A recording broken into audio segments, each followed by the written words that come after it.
pleasant good evening to you again, and welcome to another segment on Family Matters.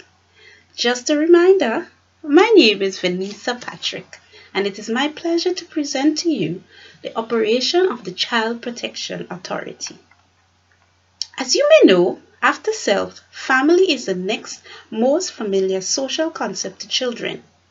Family should take care of their members physically and emotionally.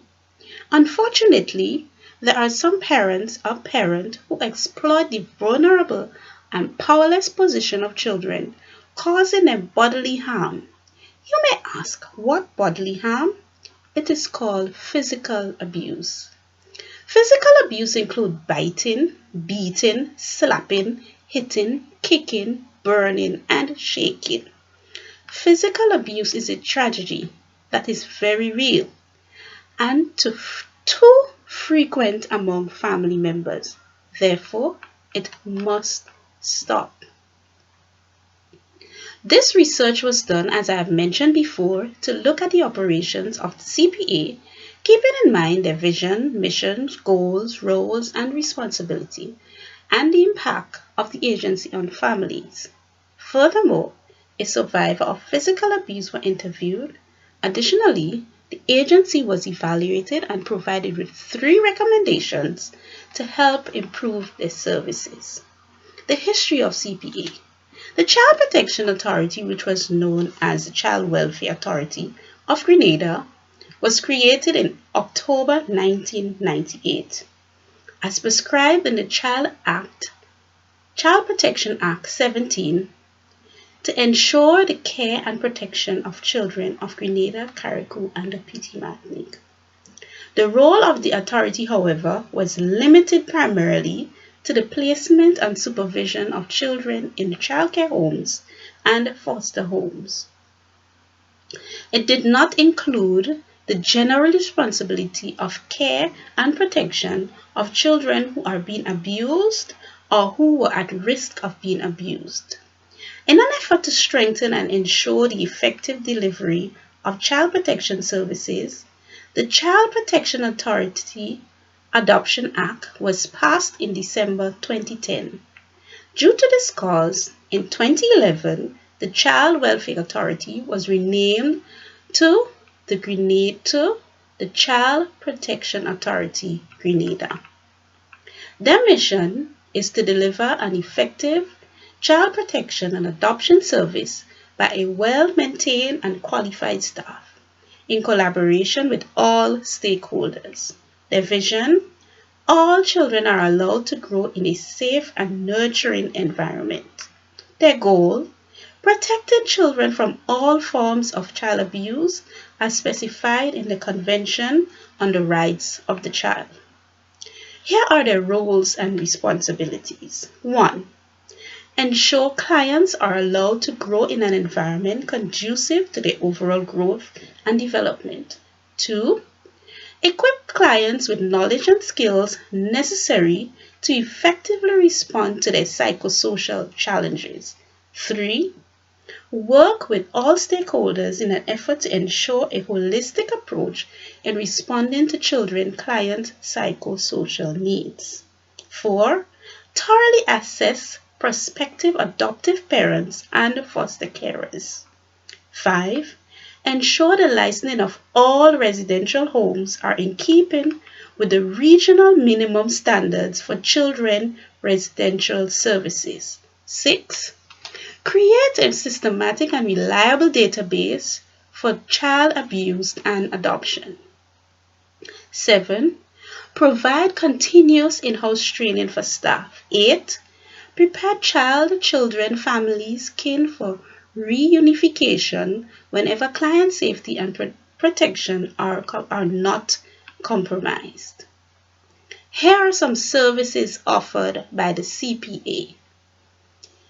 They provide home and shelter through foster homes, advice and counseling, medical and other support services referral, material goods and financial assistance when in extreme need, for example, in the case of a house fire, follow-up support and guidance, access to relevant information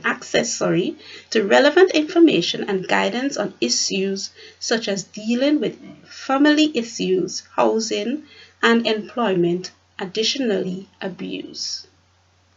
Let's look at some positive impact on the family. Families and children feel comfortable and loved.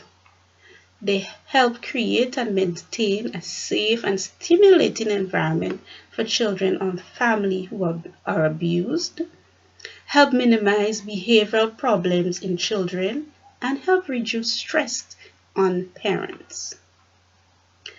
To gain a better understanding of this type of services offered to the Grenadian public, an interview was done with a family who had fallen victim of physical abuse. This interview was conducted with the use of a questionnaire. The family was very cooperative in answering all the questions without any hesitation. The family was recommended by a social worker. The person interviewed was the mother. Size of the family, 5. Father and mother, who are in their 30s, 2 daughters, 3 and 5-year-old, and a son, 9 years. The family problem, physical abuse of both the children and mother. Intervention strategies by the CPA. The mother and children were removed from the abusive home, who went to live with a family member. They also receive counseling every week to ensure they are comfortable and safe. The impact of this intervention. The children felt more safe and happier. Behavioral problems exhibited by the son have been minimized, and the children socialize more. From all that was presented to you this afternoon with critical eyes, let's take a look into the operations of the CPA, keeping in mind their stated mandate. The Child Protection Authority has been doing a wonderful job by providing support to families who are victims of abuse by partnering with other NGOs to provide suitable environment for victims. According to the Protocol for Case Management of Child Victims of Abuse, Neglect and Exploitation 2011, we need to have access to a variety of services because of the multifaceted needs of some cases. By working together with professionals such as the police and other agencies, the CPA is meeting the mandate set out in the mission and goals.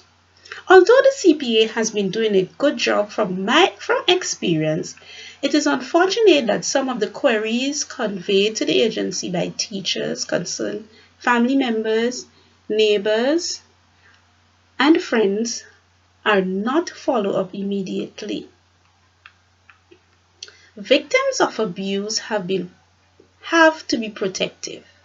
It is evident that the workers of CPA display professionalism when handling cases with children and mothers when needs arise and they have to be placed in protective custody. For example, from my interview with the family, the mother reported that they were removed from their home to secure their life due to the magnitude of the abuse. No one expected the principal of the school and one family member knew where they were.